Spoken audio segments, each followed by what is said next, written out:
Welcome in to the 48 Minutes podcast on Believe. I'm Ross Geiger, the former NBA video coordinator, and I'm joined alongside Bruce Bernstein, our four-time Emmy Award winner who spent more than 3 decades at ESPN producing NBA shows, SportsCenter, and soaking up knowledge from the best soup analysts in the business. Also joining us is the 2-time Emmy Award winner, Michael Worldby Freer, who's a senior writer at Stat Factor, specializing in writing advanced statistical NBA reports for various announcers across the league. And tonight, we're thrilled to be joined by former NBA player and current Chief Executive Officer of the National Basketball Retired Players Association, Antonio Davis. This is episode number 159, the Reggie Miller episode, as the 59-year-old Hall of Famer and current TNT broadcaster was able to call Game 6 of this year's Eastern Conference Finals, where the Pacers clinched their first trip back to the NBA Finals since Reggie led them there in 2000. Bruce, why don't you give one of Reggie's former teammates and tonight's special guest a proper introduction? Antonio should get all kinds of money for those screens that he set for Reggie. I hope he bought you lots of meals over the years for opening things up for him. Oh man, that's how it's supposed to be, man. That was my job. All right. So listen, during my 30 plus years at ESPN, I had the privilege of working closely with more than 40 players and head coaches on the NBA project. Most were great teammates, nearly all were coachable, and everyone taught me something about the game that I did not know. Tonight's guest checks all of those boxes and then some. Antonio Davis and I worked together for 4 seasons, and I can honestly say I never spent a day with you, Antonio, where I didn't feel where we were connected. We could talk hoop, we could talk life, and we always found time for a few laughs, which was many times. Many times. I'm honored to call you a friend, and we're all grateful that you're with us this week on 48 Minutes. Welcome to the show, Antonio. Man, thanks for having me, Bruce. I appreciate it, man. And those 4 years was incredible for me, I must say. And you made it extremely comfortable a lot of different times. First getting there with all these cameras in my face, kind of stuck it like a deer in the headlights. And then to hear you say kind of relax and keep it moving, man, it meant a lot to me. So thank you so much. I really appreciate it. Oh, man. Well, listen, I got a lot more out of it than you probably even realize. So relationship means a lot. All right. So let's get started here. Yeah. AD, you spent 13 years in the league, 6 with the Pacers. And while you were an all-star with the Raptors in 2001, and you played with the Knicks and the Bulls, most fans outside of Toronto identify you mainly as a Pacer. You're currently the Chief Executive Officer of the NBA Retired Players Association, and we're going to dive into that topic shortly. But we have to begin with the series that just concluded between your Pacers and the Knicks. So back when you played for Indiana, the rivalry with the Knicks was fierce, and the rivalry has been renewed the past 2 seasons. So what do you remember most about going into battle against guys like Oak and Ewing and LJ and Mace? What was that like? Man, it was crazy. But when you first get to Indiana, it's one of those things that you learn real quick. We hate the Knicks, right? And if you don't buy into it, you're on the outside. You can't even come to the arena. You have to have a genuine hate for the Knicks, right? So I learned that really fast. But I think the biggest thing is with those guys, the first time you play them, you have to take a stance, right? If you back down at any moment, then every game after that is going to be the worst game of your life, right? They're out there like sharks, just waiting for blood, just waiting to see some weakness, right? So I remember kind of the first time you bump up against one of them, you kind of have to look back like, yeah, I meant to do it. It was just little stuff like that you had to do to establish yourself. And if you didn't, they were just going to beat you up all the time, right? Because what they knew is they were going to foul every time down the court. The ref weren't going to call every foul. So some they were going to get away with and some they weren't. So I learned how to play like that, right? So you learn how, okay, everybody else doesn't understand this physicality that they have. So if you can play that way, man, most of the time you were going to be okay. But I love playing against those guys. It was one of those things where there was a lot of respect being given back and forth. And then the crazy part about it was So you play for Indiana, right? Like you never think of what it would be like to put on a Knicks uniform, right? Like I had to put on a Knicks uniform. It took a lot for me to eventually get to this place where I can put on a Knicks uniform. And I remember getting there, and when you walk down the hall from the locker room to, like, I don't know what they call the cafeteria or whatever, there's all these pictures. And I'm looking to the side the very first time, looking side to side. And obviously I'm in a lot of those pictures, right? Like either getting dunked on or getting pushed or, the whole blah, blah, blah, all that. So one day I was like, okay, enough is enough. Some of these pictures have to come down, right? I'm not walking through this hall again with all these pictures of my heartache most of the time. So they have to come down. So there was like 2 pictures I demanded come down. And after that, I was able to walk to the cafeteria again. But other than that, I took shortcuts for a long time. So it was good stuff. It was good stuff. Hey, Antonio, one of the reasons that Pacers-Knicks rivalry in the 90s was, appealed to so many outside of the fact both really good teams. And one of the things that made it unique was the fact that really your 2 teams were really evenly matched. I mean, from the guard position on down. Could you talk about that's kind of unique in a rivalry to have pretty, I don't want to say even matchup, but about as close to even as you can get with those 2 teams. Man, I think people sleep on Rick Smits a lot, right?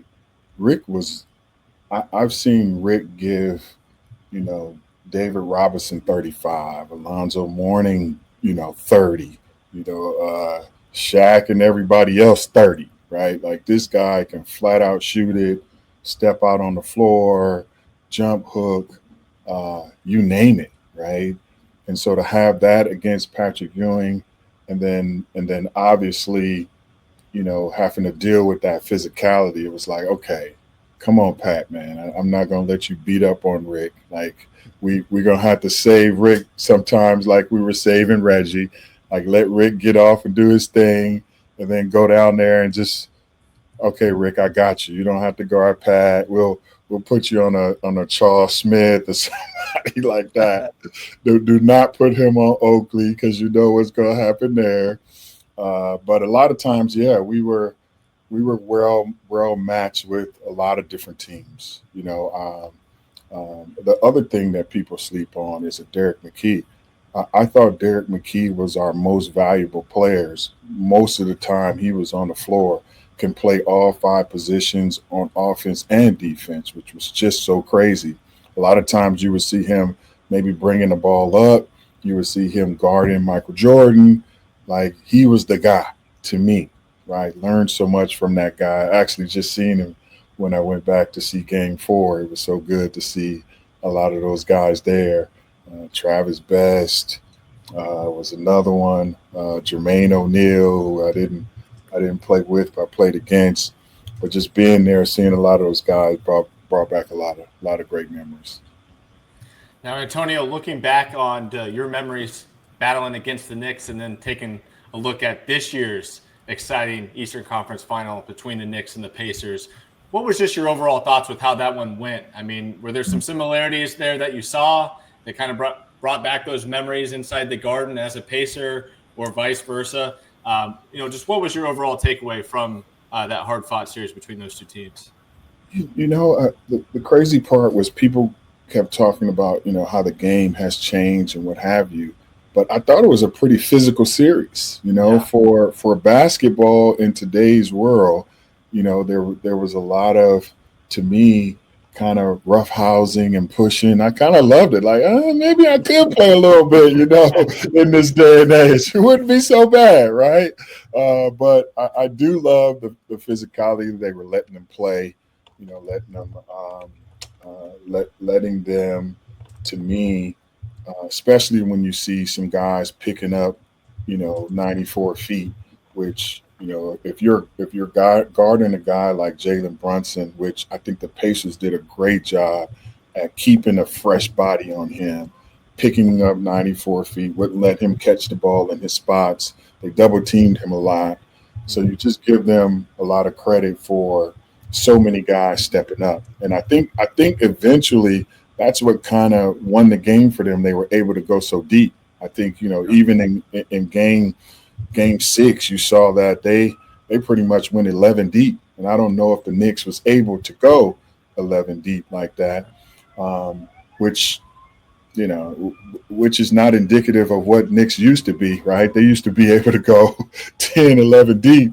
And that 10th, 11th guy, you hated to see him coming just like you hated to see the starting 5 coming. So it was a little bit crazy, but I enjoyed the whole series, and I didn't watch a lot of basketball this year, but I don't know that I miss many games of that series, and actually having a chance to go see it live was really, really a treat for me, to be honest. Hey, Antonio, the game 1 of this series featured, that amazing Indiana comeback, and Haliburton hit this amazing shot to tie the game, and he did the Reggie tribute to Reggie there again with his choke sign. Did that give you the way that ended in forced overtime, the comeback that they had, did that bring back any memories of that 95 game 1 when Reggie Miller scored those 8 points in 9 seconds? It was just an amazing turnaround in such a short time. Both in the Garden, the same 2 teams. It was a little bit crazy. The crazy part about that game was I told people that I didn't even see the game. I got kicked out, right? So I'm in the back. I'm throwing chairs. I'm mad as I don't know what. But to see and hear, that moment was one that I'll kind of always remember. And I think, it's so crazy when you're in the Garden, you get this feeling that anything could happen at any moment. So I kept telling people, oh, this game is not over. I think I forget where I was when I was watching the game, but I kept saying, oh, this game is not over. It's not over. It's not over. Then I was like, oh. Now, Antonio, was that one of those situations where you're saying the game is out, or you really genuinely believe because you had a guy like Reggie and what you did, you really didn't think it was over at that point? The only reason, and I don't think if I had that experience, I would have been able to say, oh, this game isn't over. But because you've been there, you've seen it, it can happen. And the crazy part of how it happened, he had the wherewithal to get that ball and get behind the 3, shoot the shot, right? And then be, confident and comfortable enough to knock the shot down. And then the first thing he's thinking is, I'm gonna do something for these Knicks fans, right? Like, it's just like I don't know how players like that and people don't understand the depth of the mentality that you have to have, right? When I played, I couldn't think of nothing else but my defensive assignment and who I was playing against, getting to the free throw line and being locked in, all these different things. And these guys are so talented that they have that. And then, the level-headedness and awareness to say, oh, I'm going to take it a step further. I'm going to make a crazy gesture. I'm like, man, these guys are crazy, man. They're all crazy. I'm gonna sprain my shoulder, patting myself on the back a little bit here, because I had predicted Pacers in 6 in the series. Oh, look at you! That's what I'm talking about. Come on, Bruce. You can spin the tape back if you want. Anyway, I know these guys are painfully aware of my occasionally correct predictions, not a lot, but I thought really Rick Carlisle did an incredible job coaching in this series. And it's funny, when you were on the Pacers, you played for Coach Brown, and Coach Brown and Coach Carlisle kind of switched jobs back in those years where Carlisle was in Detroit, then Larry took over Detroit. He wins a chip, and Rick eventually wins a chip in Dallas. But I just thought the way he utilized his depth, Rick, that is, utilized his depth all season long.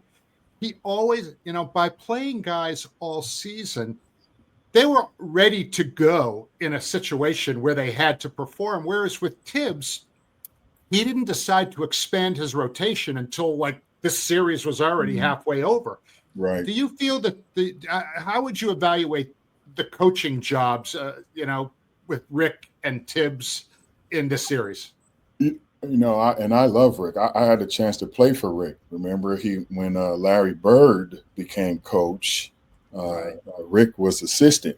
Right, he ran all of our offensive stuff. So had a lot of confidence in his ability. But yeah, I thought coaching wise, and I don't think that they did anything that people didn't think that they were going to be able to do. Rick, that's what Rick does. Like, he gets everybody prepared to come and give everything that they have so that you're confident when you get on the floor. This is what I'm supposed to do. This is what the team expects me to do. Where Thibs have been known to kind of run some players in the ground. I don't know if guys like to play for him or whatnot. Not that that's a bad thing. I just think that he's going to go with guys who he feel can win him the game, but having to understand as you get into the playoffs with especially as physically as they were playing, right? I thought the other thing that was interesting is there were a few times when Jalen Brunson was on the bench, the Knicks played better. I thought that they moved the ball a little better. I expected them to come into Game 6 or even Game 5 with a little bit more of a different strategy. But, that's all hindsight. These coaches get paid the big bucks to make these decisions. And I think once you get to the playoffs, you quickly realize that it's a chess match, and it's going to be the little things, the little adjustments that you're going to make that's going to give your team the advantage.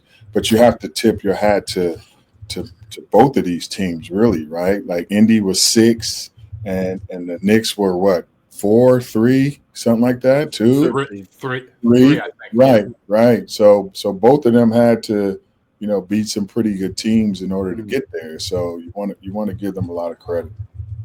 Now, Antonio, being one of the better screeners in the NBA during your time, you of course helped Reggie Miller get off countless clean looks with some good screens. And I'm curious to kind of just get your thoughts on why being a great screener in today's game has kind of become undervalued. I mean, there's certainly guys that still do it. I mean, one guy we always talk about on this show, Steven Adams. I mean, tremendous screener, really physical. But just being one of those guys that was a top screener back in your day, with how much we value the three-pointer, are you surprised screening has kind of lost some value amongst some teams? And to be honest, I don't think that it's lost value. I just think with the way the game has changed, it's just kind of played different. Most of the time, you're setting a screen, you're rolling. It's like an action. It's not necessarily the end game, right? Like when I set a pick for Reggie was coming off catching and shooting, right? That was the play. It wasn't an action where I'm just coming up, I'm setting a screen, I'm rolling, or I'm coming up, I'm giving a dribble handoff, like all these different actions that they have today. And to be honest, I was one of the better screeners because I was selfish. I wanted the ball, right? I wanted my guy to go out on Reggie so he could, give me the dump pass, right? That's what I wanted, And I think when you see a lot of the guys today who are really screening, they're getting their guy open and they're doing a great job at knowing when to roll and when to pop, right? And when they do that, still, if they pop, they're popping for another action, right, to go away and screen again. So I just don't think you get to see all the benefits of a great screen because, again, it's just another action that they have. It's not necessarily the end game. Some smaller guys actually are really good screeners. I mean, I remember back in the day, John Stockton was a great screener. Did you ever grab your wristband on a screen when you were trying to guard Carl? Man, I was just about to say he was one of the best screening guards I ever knew, man. And then the crazy part was he was so tough. I don't care if you ran him over. The next time he was going to set the exact same screen. Like, he didn't care if you elbowed him, you chucked him, you did whatever. He was going to set that screen. So you kind of like, okay, well, it's not going to work to beat him up. I guess I'm going to have to go around, or force Carr to go the other way or something. Because John was going to get, he was going to set a great screen. You have to give him credit for that. All right, I got to take you all the way back to El Paso, Texas, when you were in college. I know, right? You once told me a story about a defensive drill that your college coach at UTEP, Don Haskins, made you do with Tim Hardaway Sr. handling the ball. Now, we know all about Tim Hardaway's quickness and his crossover. Tell our friends that story, would you please? The crazy part was, Don Haskins didn't teach a lot of offense, right? And you had to get out there and play D to even get on the floor, right? So we had so many tough drills, but I remember coming in really early, and you see, you're used to guarding guard, full court. You have to make them change direction and all that. So as the drill continues to go, now it's the bigs guarding the guards, and then now you have to guard them with your hands behind your back, right? And the key was you couldn't cross your feet. You had to stay wide and stay in front of this guard. So the very first time I jump up and I'm like, I got Tim, and I knew I can use my hand. If he got by me, I was just going to grab him so he couldn't go anywhere. And as soon as I did that, oh, hell, put your hands behind your back. So I put my hand behind my back. I'm like, wait a minute. You want me to guard Tim Hardaway with the killer crossover with my hands behind my back full court? I'm like, nah, bro, I'm good. That ain't happening. But the more you did it, it was like, if you can make Tim turn 2 times, you're good, right? Because there wasn't many people who was going to be able to be Tim Hardaway, right? There was only so many Tim Hardaways. And I just remember, man, me and Greg Foster at 7 foot, we had another 6'10" guy. I knew when teams ran pick and roll against us, we were going to be able to keep that guard in front of us most of the time. And if not, if we had to switch off and kind of force it, we can wait till somebody got there because nobody was going to get by us. So I remember Don Haskins telling me, if you can do this, you can play in the NBA as long as you want. And I know that I was able to, pop out on any guard and keep any guard in front of me because of that killer crossover, having me trip and stumble so many times going up and down the floor. So I have to give Tim Hardaway, my Hall of Fame buddy, a lot of credit for keeping me in the league as long as I did. My God. Antonio, some may not remember, and you mentioned it kind of briefly at the top there, but as a Knicks fan, I remember that you did spend half of your final season with the Knicks there. And even though it wasn't the most successful season, to say the least there by Knicks standards, but I'm just curious, you kind of mentioned it at the top. What was it like to actually play in the Garden and get cheers after all those years of the boos and all this stuff that came with being a member of the Pacers in that rivalry? What was it like on the turnaround for at least half a season? Man, I had to do it in Chicago too. Like two of the worst places I can imagine. Like if you were going to get traded as an Indiana Pacer, you did not want to go to Chicago and you did not want to go to New York, right? And that's where I ended up. But I will say, I see why those players, get so energized behind their fans. Like those are, some of the greatest fans you can ever have. And playing with the guys that I played with, especially in Chicago with the Eddie Curry and Tyson Chandler, Kurt Heinrich, Ben Gordon, Lil Dang, those young guys, were a lot of times really electric, man. You get on the floor and they're making things happen, and you kind of just you go with the flow of the crowd, and it was great. And if people still ask me today, I would definitely put the guard at the Garden at 1 or 2, right? It's just the mecca of basketball. There's something about it where you go in there and there's this level of competition, of focus, of freedom, of like, you're going to make the magic happen, right? The magic can be good or it can be bad, right? Let's not let's not fall into this Wizard of Oz thing right here, right? The magic could be good or bad, but magic is going to happen in the Garden, and you just love playing there, man. You really do. Antonio, New York was actually one of the places I was a video coordinator with the Knicks. And I always thought it was tough because you always got everyone's best efforts. No one ever took an off night off at the Garden. I mean, everyone brings their A game to put on a show when you're on that kind of stage. So that definitely had to be quite tough every night, knowing you're going to get everyone's best under the bright lights. Especially when you're not good, right? You don't exactly. You don't want everybody's best when you're not good. But I also think, if you look at the front row and you see all the stars, you see in Spike Lee, you see in some of the other ones, and half the time when I'm sitting on the bench, I don't know nobody anyway, and a lot of the guys are pointing, oh, that's so and so, and that's so and so. It's like, oh man, put me back in the game. I want to play in front of them. You know what I'm saying?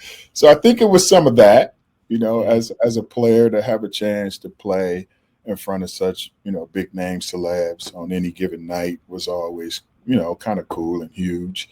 But again, walking through those tunnels and you're seeing some of the greatest performers in the world perform at the Garden, you just feel this sense of, like, hey, it's a special place to play, and I love playing there. I really did.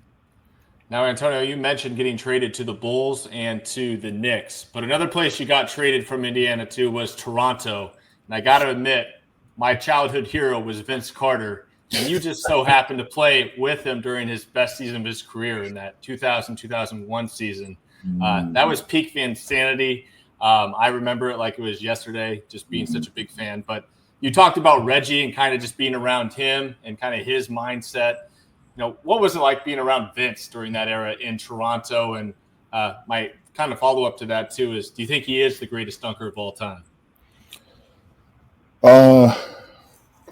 First of all, you realize how much easier guys like that make the game for you, right? Mm-hmm. Like, Vince makes the game easy for everybody. I can remember that playoff series against the Sixers. He has 50, AI has 50, he has 40. AI, it was one of those things where, guys like that, you have to sit back and be very appreciative of all the talent that they bring. And then when you have a guy like that, who's a high flyer, dunking on everybody, can shoot the three, had the mid-range game, wasn't scared of the moment. You're like, oh, okay, this is going to be a wild ride. You know what I'm saying? So love playing with him, love competing with him. And to answer your question, I mean, if I had to say, he's top one or two.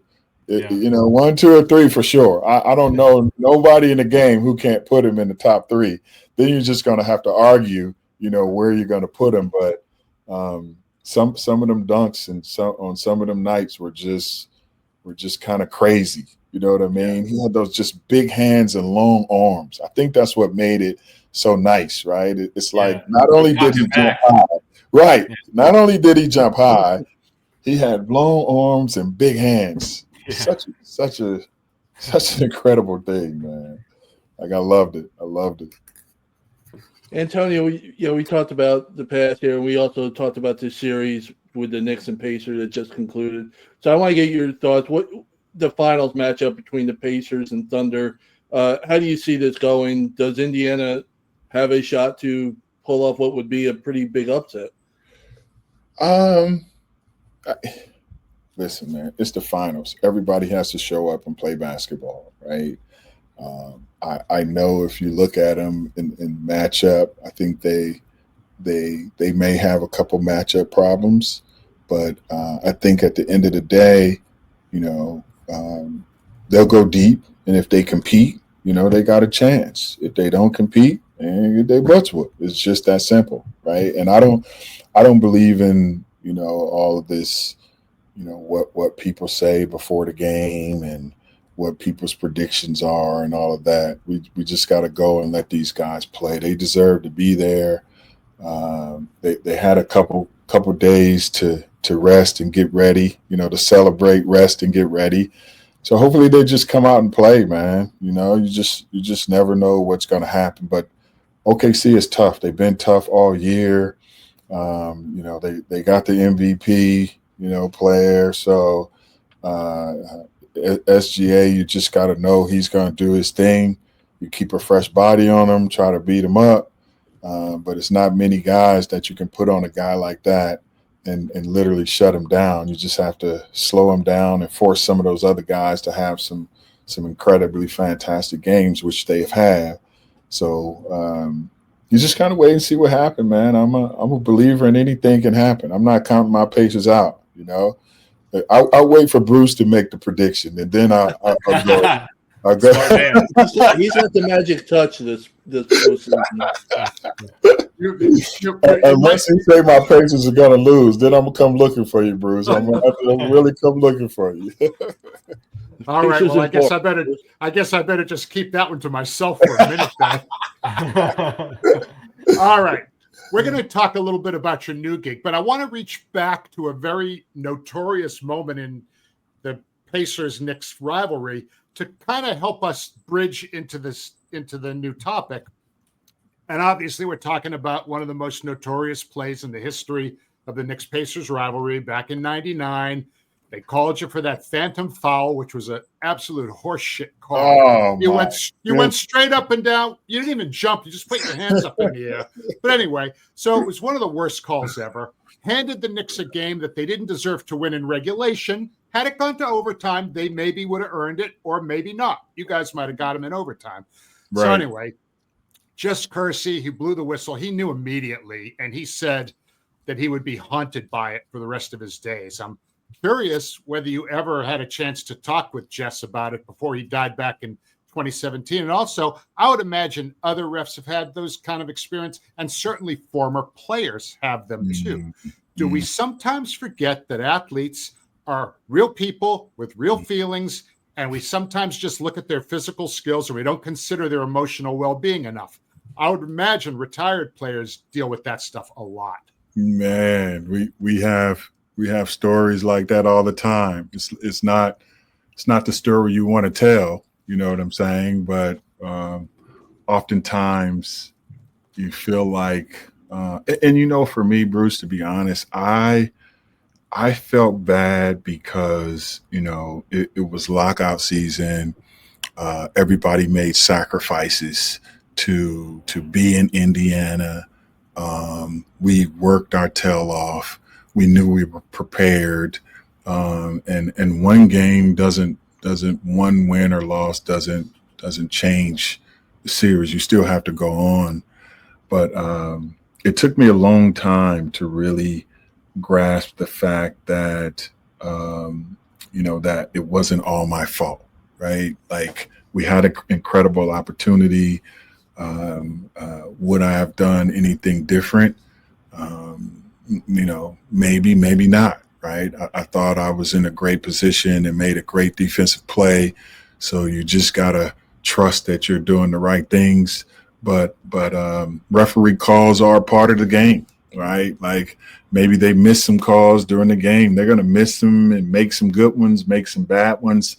All that factors in at the end of 48 minutes, and whoever is standing after that is standing. But I give Larry Johnson a lot of credit.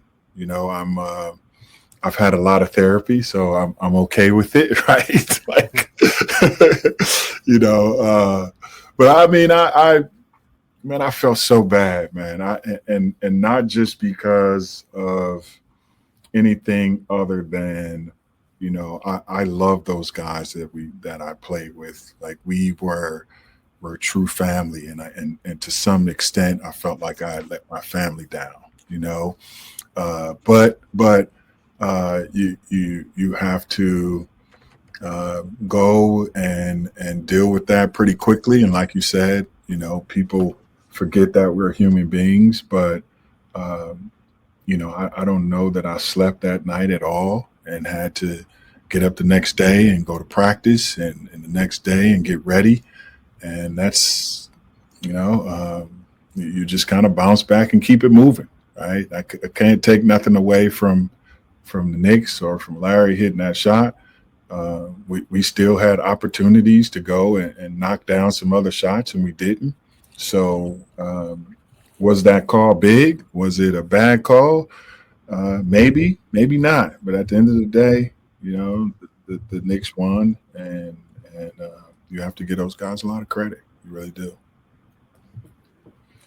All right, shifting gears here, Antonio. As I mentioned at the top of the show, you currently serve as the Chief Executive Officer of the National Basketball Retired Players Association. So we definitely wanted to dive into that with you a bit as well. So during your career, you served as the president of the NBA Players Association, which most often people refer to as the Players Union.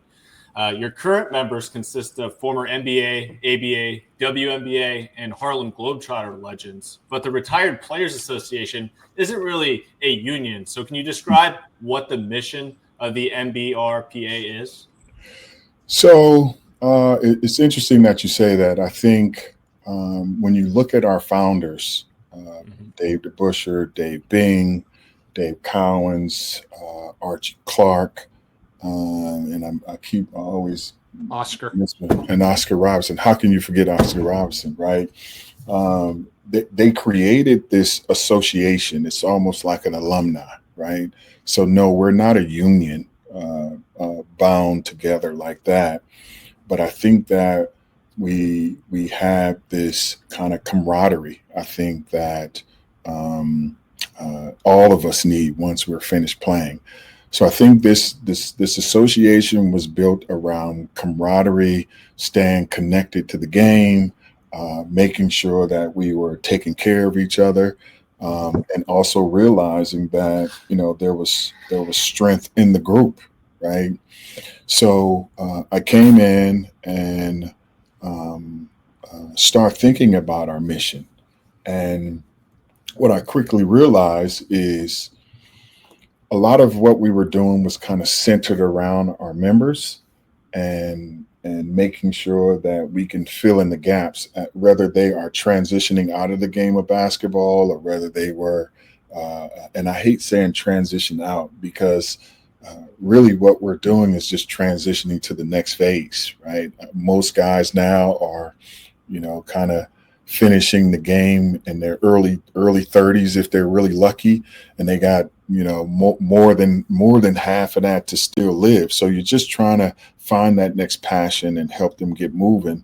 But when you think about the NBRPA, I just want you to and everybody to think about after you finish playing the game, you want to get back and find your new passion, be a pillar in your community, and really just be what you already are. Like most of us are kind of, job creators, we're entrepreneurs, we're dads, we're moms, we're all those things that we would be if you take the game away from us anyway. So I think the association allows us as a group to lean on each other, create opportunities, and band together when we have missions that we're trying to accomplish alone, we can kind of accomplish them together, right? We have 12 chapters across the U.S., and in those 12 chapters, you'll find, and we don't do a very good job at it, but you'll find a lot of work in the community around financial literacy, around health and wellness, around education, around supporting our youth. So we're going to take those 4 or 5 pillars. We're going to support our members as they go out in our community and be change makers. And we're going to do all of that together, Awesome. Kind of like one big fraternity, like we should be, right? I always say it's kind of crazy when I had the list on my computer the other day. You look at NBA players over, 70 plus years now, 70, almost 80 years or more. There's only 5,000 or so of us, right? In all that time. In every other sport, there's 2, 3, 4, 5 times as many, as many players. Right. So there's always this like, hey, we got to celebrate that, right? We got to understand that's huge. And then, for those guys who are Hall of Fame guys or whatever, we should celebrate that too, because without those guys, without the Reggie Millers and the Magic Johnsons, the Vince Carters, the Dr. J's and Michael Jordans, right? The Antonio Davises of the world couldn't exist the way we did, right? We couldn't get to these plateaus without, the guy who will not run away from the moment, right? Because I know in the Garden with 10 seconds left and down one, I don't want the ball, right? I want the ball in Reggie's hand, right? I want that ball in somebody's hand who I know is confident enough to go out and knock down a shot. Now, maybe when I was in Toronto, I would have, I probably would have took that last shot. I don't mind at that point. But when you have, the Vince Carters and Reggie Millers of the world on the floor, you want to make sure the ball is in their hands. But anyway, I think the other message that, I want to get out there and really it's to, to our non-members, right? We have, so I just said there was 5,000 probably NBA. There's another almost 1,000 WNBA, maybe a little bit more than that when it comes to Harlem Globetrotter. We have ABA, which gives us a huge spectrum of men and women. It's just realizing collectively that we can do anything, right? We can't do everything, but we can do anything, right? We can go out and create opportunities for each other. We can go out into a community and, build basketball courts. We can uplift the youth. We can, be ambassadors of the game of basketball. There's so many different things that we're able to do.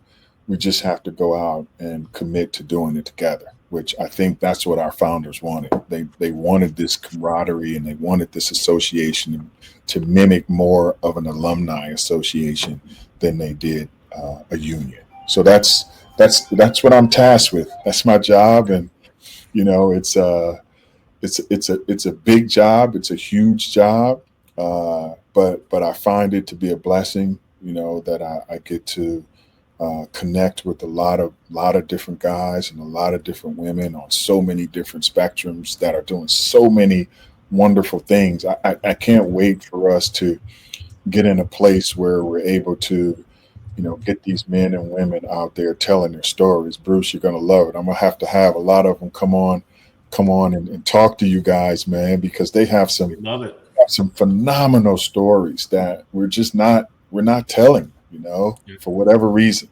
so. Open invitation to anybody you want to. Absolutely. If you want to be the number one guest booker for 48 minutes, man, that's another job you can have. Yeah, we're building. We're building, man. If you have us on, we would love to come on and talk. Oh, hell yeah! Are you kidding me? Oh, hell yeah! It would be fun, man. I see all these guys, the Vernon Maxwell's and he is so. The crazy part is he's just being himself. Like, I've heard stories about that guy. He's just being normal Vernon Maxwell. I love it. Oh, yeah. Antonio, you talked about the organization here, the association. I'm just kind of curious. Can you share with us what you have, your vision for the future of this Retired Players Association? We know what it's about. What is the future? What do you have in your vision for the future of this organization? I'm really hoping that we get to a place, and it's maybe a little deeper conversation, but right now we need to get financially independent. We depend a lot on help from NBA, PA, and things of that nature. I don't think it allows us to grow and do the things we want to, right? Like we have the crazy thing, Tom Hoover, who, if you guys don't know who he is, he's a phenomenal human being, played in the ABA, did a lot of wonderful things. So when I first got the job in February, here it is, Tom Hoover, who is in his 70s, has decided to put together a program to teach young people how to get into gaming, right? So literally we are there at Cal Berkeley, 4 days, He funded this thing. He organized this thing. He did everything. And I'm just amazed that one, here it is. This is not his community, right? But he goes around at every All-Star. He gets about 60 to 80 kids out of, matter of fact, he went to 4 different high schools, took 20 to 40 kids from every high school, brought them to Berkeley, UC Berkeley, Cal Berkeley, right? And they had a awesome time learning how to get into gaming. And it was life-changing, right? And nobody really, like, that story needed to be amplified because that's what we do. So if we are an engine who can amplify these stories and get the world to know that we are incredible human beings. We were great basketball players, but we're incredible human beings. We're just hoping that we can go on and do that work in our communities, right? That people will support us kind of doing that work. So my vision in its most simplest form is to create an association that literally is game changer in every community that we grew up in, we live in, our kids live in, and have the opportunity to create all those things that weren't there when we grew up, right? Like, I talk about Park and Rec, and it seemed like all the after school programs are cut out. That's the first thing they cut. And without those after school programs, there is no Antonio Davis, right? In Oakland, there is no Gary Payton, no Jason Kidd. Can you imagine if we didn't have that platform to grow? So just finding, at the end of the day, just finding a way for us to be change makers in our communities and get behind the work that's already being done. Like, we don't have to go out there and recreate the wheel. We have members who are doing some wonderful things. So we just have to be in a place to empower them and uplift them and allow them to do that. Antonio, I remember I was at the Legends Brunch at All-Star Weekend in Charlotte back in 2019. And Spencer Haywood, who I believe is on your board of directors, he spoke to the huge group, 1,000, maybe more people there.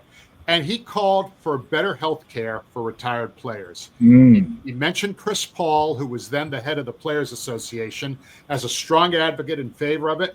So is health care one of, if not the top issue for former players, many of whom sacrifice their bodies and have, many of them just have, you'll see them walking and, they like I walk. I know it. I hear you.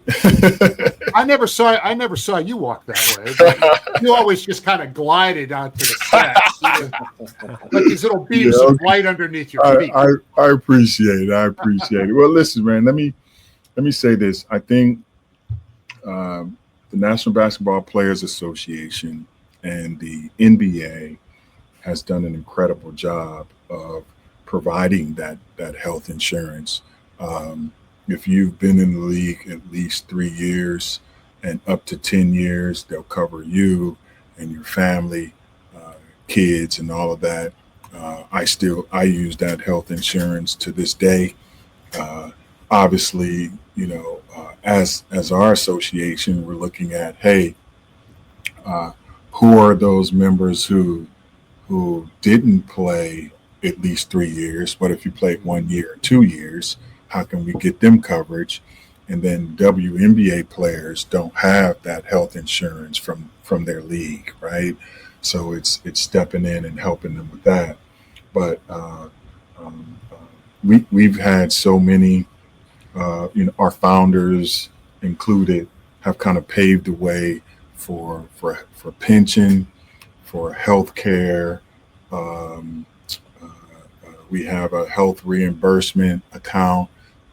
These guys in the last 10 years may have an annuity, right? Because we were always looking at, like, hey, guys are coming out of the game so early, and then retirement is 62. There's like 30 plus years in between, and some guys were taking that pension early. So now if you're in the NBA, you can pay into an annuity that will hopefully pay you out, that 30-year period. So I say all that to say that, the PA is constantly fighting for things like that to happen for former players. And we're so blessed, to have Andre Iguodala at the helm, a player, again, as executive director. I partnered with him.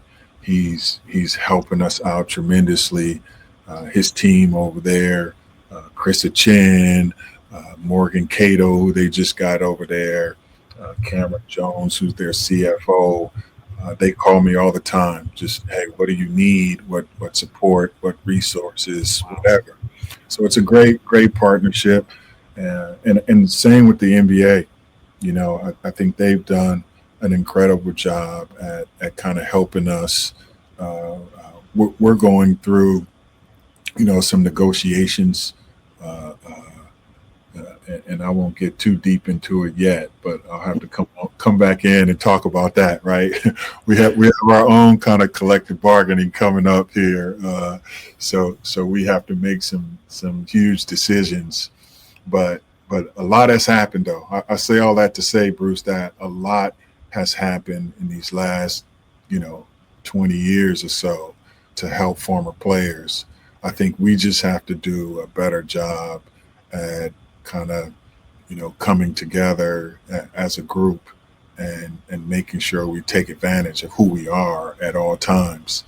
Because I think the NBA and the PA are willing to do more, but we have to show up and let them know what we want to do. And that's kind of been my job as of late, is to make sure that they understand what we're trying to do. So I appreciate that. Great question. Now, Antonio, what are some of your immediate goals or some new programs that are on the horizon for your association here to come? So we have our annual summer meeting is coming up in July. Okay.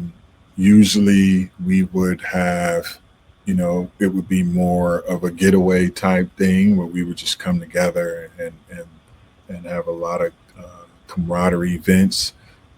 This year, though, we're taking on more of a business approach. We'll have a lot of meetings. My board will meet, our chapter presidents will meet. We'll have member meetings. We'll talk about our kind of 5 pillars: our financial literacy, our family, our camaraderie, our health and wellness.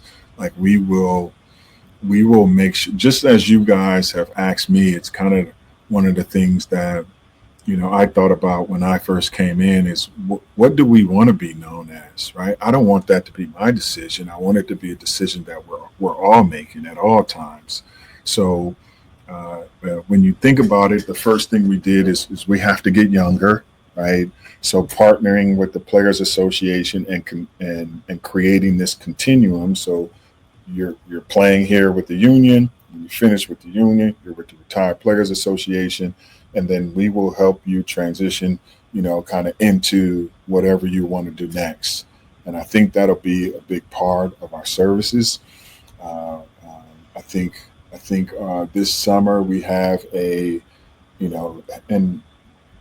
let me back up. When I worked for the Players Association, they hired me to start a program to help guys transition out. And the biggest thing, and I think it's kind of a mistake that we've been making for a long time, is creating these so-called programs, right? Well, when you look at guys, they're never stagnant, right? Like if you talk to a guy who played 5 years and has been out 2 years, or a guy that played 2 years and has been out 5 years, they're in 2 totally different spaces and could be moving from year to year, right? Like, he start off 2 years out and he doesn't know what he want to do. You look up 2 years from there and he's passionate about being an entrepreneur or whatever that case may be. So our goal here, and my goal, is to create a process that kind of finds you where you are and helps you navigate all these different, plateaus and things you're going to go through, because emotionally it's a roller coaster. Right? Yeah. It's a mental roller coaster that you're going to go through. So we need to make sure that we have processes in place for your career, for your health, like I keep saying, for your career, for health, for your family, like whatever you need, we need to be that place that's going to provide that for you, so that at the end of it, whenever you kind of realize that Father Time has won and you're not going to play again, which a lot of our young guys are still playing. They go overseas, they're playing the big three, they're whatever, right? So, but once they figure that they're done, they're not playing anymore, then it's time to figure out what you're passionate about next. And that's where we got to come in and give that support, and we gotta build stuff around them. And that doesn't happen by building a standalone program. It happens by having a process in place where they can thrive and be the best that they can be. So that's what we're putting together now. Awesome stuff. Great to learn all about that. We certainly wish you the best of luck in your leadership role with the association. And once again, want to thank you for coming on tonight's show. And while we're talking about luck, best of luck to your Indiana Pacers in the NBA Finals as well. Yeah, and I'll wait for Bruce to say we're going to win in 6, right, Bruce? That's when we're going to win.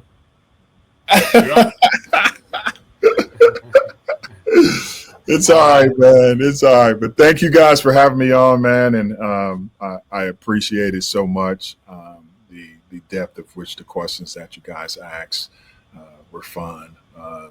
Again, I think as the leader of this association, wanting people to know more than anything, we were great ball players, but we're better people. We really are.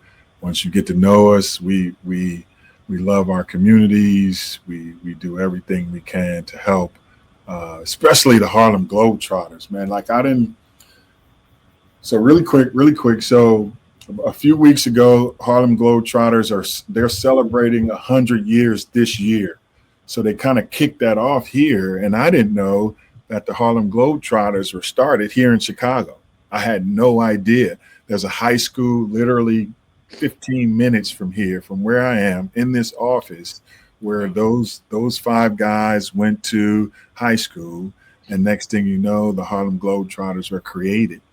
And I've watched these guys really put on a show, man. Like our guys went up to a 55 and older community, and they put on a show, and they had these older people up there in their canes, and they were spinning the ball, doing all this stuff, man. And they were so happy. I'm like, man, this is what we're all about, right? We're all about bringing smiles to people's faces for that 2.5 hours. If they can, forget about everything and come together and laugh and enjoy and cheer and scream and do whatever. It's such a blessing that we were able to do that and continue to do that. So I thank you guys for having me on to talk about that. Appreciate it. No doubt. And Antonio, we thank you. And with that will do it for this edition of the 48 Minutes Podcast on Believe. Thanks for tuning in, and we'll be back with you next week. Be sure you're up to date in 48 on all things around the association. Take care, everyone, and enjoy the finals.